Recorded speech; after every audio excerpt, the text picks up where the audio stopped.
অনেক দিন পরে তোমাদের সাথে আবারও একটা রান্নার ভিডিও শেয়ার করছি। আজ আমি রান্না করব ডিম আলুর তরকারি। এখানে দেখো আমি ডিম আলু সিদ্ধ করে নিয়েছি আর ডিমের কিন্তু খোসা ছাড়িয়ে নিয়েছি। এখানে আমি কড়া বসিয়ে কড়াতে বেশ কিছুটা তেল দিয়ে তেলের মধ্যে একটু নুন হলুদও দিয়ে দিয়েছি।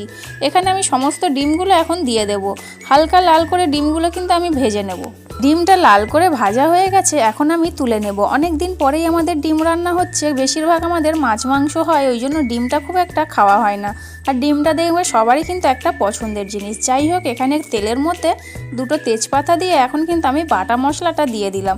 এখানে বেটে রেখেছিলাম পেঁয়াজ, আদা, রসুন আর কয়েকটা কাঁচা লঙ্কা।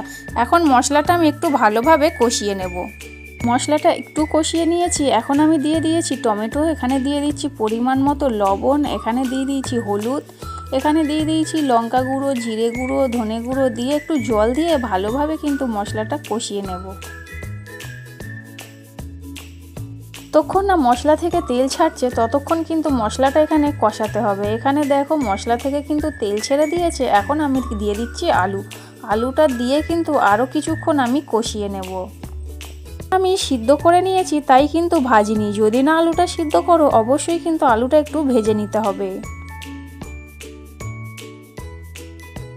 আলুর সাথে আমি মশলাটা ভালোভাবে কষিয়ে নিয়েছি, এখন আমি দিয়ে দেব পরিমাণ মতো জল। যে যেমন ঝোল করতে চাও সেরকমভাবেই জল দেবে। আমি খুব বেশি ঝোল করব না, তাই অল্প জল দিয়ে ঢাকা দিয়ে দেব। এখানে ঢাকা দিয়ে দিয়েছিলাম আর দেখো তরকারিটা পুরো ফুটে গেছে। আর এখন আমি দিয়ে দেব ভেজে রাখা ডিমগুলো।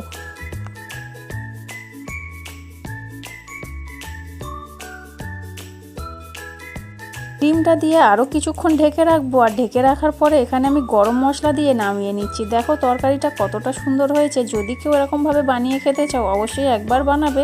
চলো টাটা সবাই।